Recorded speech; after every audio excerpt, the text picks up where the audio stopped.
Joe and Betty, I'm real honored to be here. I love Josh. You know, I want to just talk about a few memories and a few times where I really remember Josh's face and some lessons he taught me. First time I ever really saw Josh was at rehearsal for The Scarlet Letter, directed by Alma Becker. And, you know, I was new to the theater. I didn't really feel like I belonged. I was a baseball player. I mean, that reverb is crazy, man. You know, I saw Josh, and I knew he was like this theater guy, and he was part of this club that I think I really wanted to be a part of, and I didn't really feel like I belonged. And we had rehearsal, and they separated us by scenes, and the scene between Roger Chillingworth that I played and Arthur Dinsdale that Josh played, we went into the black box with Jessica Davis, the assistant director, and we went in to rehearse. And me being my father's son, you know, I knew the hell out of my lines. You know, I was going to have those down. It was my first play.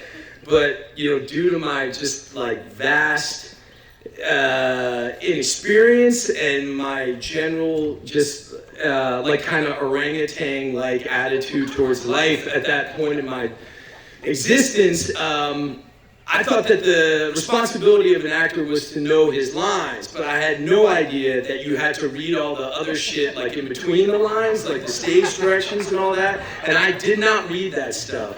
I was off book, but I did not know or ever read the part where it said that Arthur was to kiss Chillingworth gently on the cheek and then caress his face and stare longingly into his eyes. So we start the rehearsal, and shit, Josh was off book too. And we started going back and forth, and there was a rhythm, and I started to feel like, hey man, like for the first time ever, I was like, this acting thing, I'm pretty good at this. Like this is all right, you know. I think I got this licked. But then he just started getting like closer to me and closer. And like intensely closer, and like I almost broke. Like I almost looked at Jessica Davis to be like, why is this like theater maniac, you know, invading my personal space? And then all of a sudden I felt his lips like on my cheek. And you know, at that point in my life, you know, I was like the kind of person that, you know, if another man was to kiss me unwillingly, I thought I would like break his jaw. Like that's who I thought I was. But at the time, it just made me want to like, I don't know, like sit in the corner and put my thumb in my mouth. Like I didn't know what to do. And his lips were on me, and the hairs in the back of my neck were standing up, and I was sweating, and my knees started shaking. I was like, what is going on? And then he touched me, and he stared longingly into my eyes, but I wanted to break for a second. But then I looked at Josh, and I saw this like strength and this level of commitment, and I saw in that moment that there wasn't anything that he wouldn't do for this thing. And he was so like courageous, and it was like this like, I don't know, it was like this masterclass in like what this thing is supposed to be, and it's not supposed to be easy, and you're not supposed to be comfortable, and like that's what art is, you know. Shit, he was tougher than anybody I knew in that moment, and you know, I always looked forward to those scenes with Josh from then on, and I said, hey man, you know, from now on, I'm not going to be scared of anything, and I'm going to seek to be not comfortable when I do this thing. And I knew part of him loved that he made, you know, this dude who thought he was Billy Badass baseball player shake at the knees and kiss my cheek and make me feel all weird. But like, you know, I remember, a couple years later, I was at a performance of Paul Pry at Cafe Lena, and I was sitting in the black box, and I remember the play started with the sound of an alarm clock going off, and it was so intrusive and so like, I was like, damn, and I was like, what a great idea to start. And then all of a sudden, these performers started like slinking and crawling and flying and coming onto the stage from these crazy, impossible angles. And I found myself on the edge of my seat, and I was like laughing uproariously and pumping my fist in the air like I was at a prize fight. And my mind was blown. And shit, I was probably like on acid and like drinking, but like the theater, it was the first time that my mind was really blown in the theater. And I remember looking across the stage and again, seeing Josh and him sitting there with his legs crossed and his arms crossed and his finger in his mouth and his glasses, and he was watching. And I thought about this thing that he put together, this, hauntingly beautiful music, and this, just again, this impossible choreography, and it made my heart swell and made my heart break, and I was laughing, and I just loved it. I love what he did, and I remember looking at him and thinking, this all, came out of this kid's mind and his heart, and I was like, that is a genius. I was like, I want to fuck with that dude. I want to roll with that dude. Yeah. Soon after that, there's Josh's play that he did in the black box at the school, and it was called Party for Boris. And it was, the play he chose was by Thomas Bernthal, and he was like some Austrian playwright who wrote this play on his deathbed at an insane asylum. Of course, that's the one that Josh picked. And the play, basically the first 70 pages of the play was this insane monologue by this character named the Good Woman. And it was just this crazy gibberish and nonsensical, just text. And, Josh, he picked me to play that part. And that moment is, I felt like anointed because Josh picked me. And I remember that moment when I found out that I was going to do that with Josh. I said, I'm going to do this forever. I'm going to do this forever. And I remember the deal was if you were going to play that part, you had to give up your Christmas break and you had to spend it with Josh, and you had to show up off book. So there I was in the Algonquin. I'd never been in there before, and I was in his apartment at his kitchen table for 10, 12, just hours every day, going over every minutia text. He knew the lines too, and we explored everything, the conscious, the subconscious. We opened up about everything.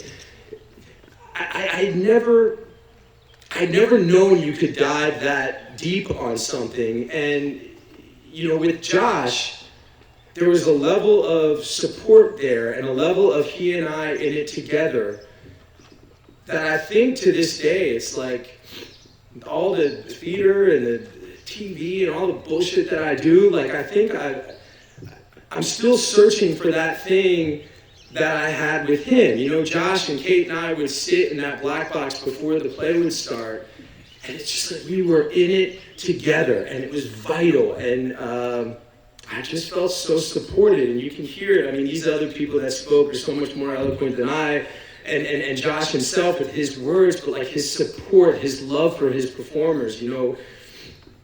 After Party for Boris, it was just years with Phobia Floods, and that Dylan quote, Joe, I mean, that's it, man.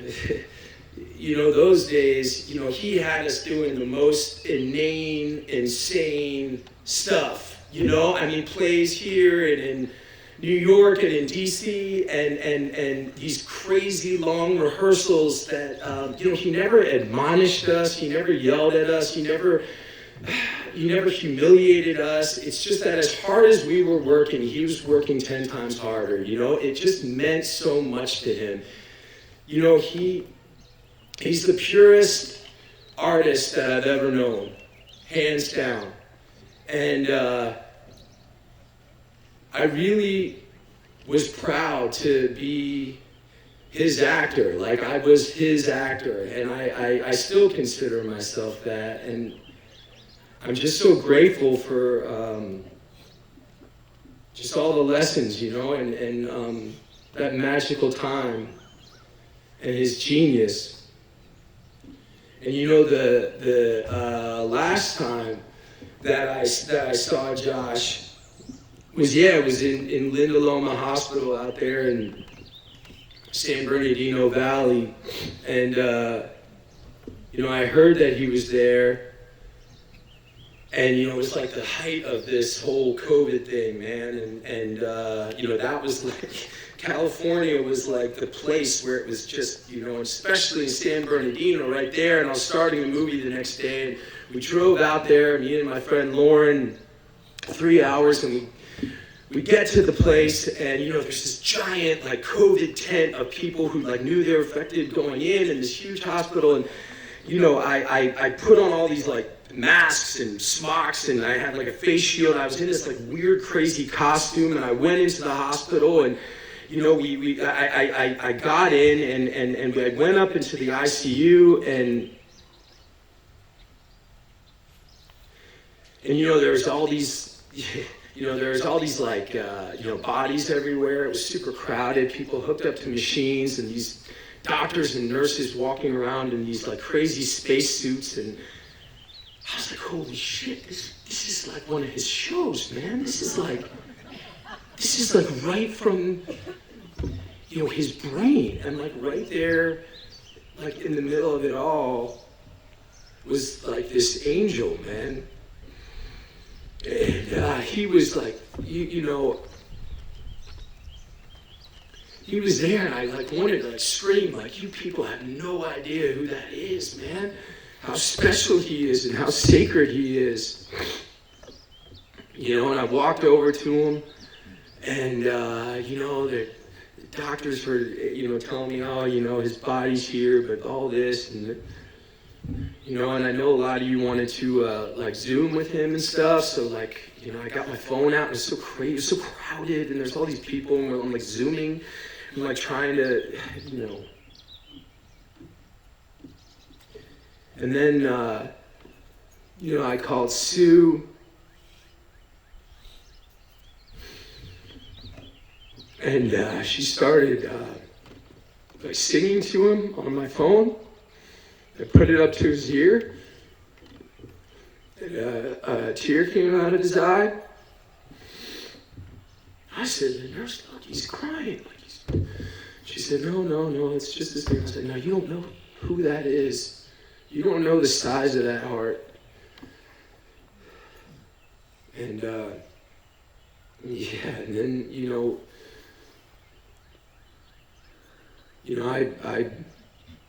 I kissed his face, and I touched his cheek, you know, and I looked at him, and I just told him, you know, man, like, I'm gonna carry you with me. Every piece of art I attempt, always have, always will. And I just said, thank you, man. I love you. I really love you, man.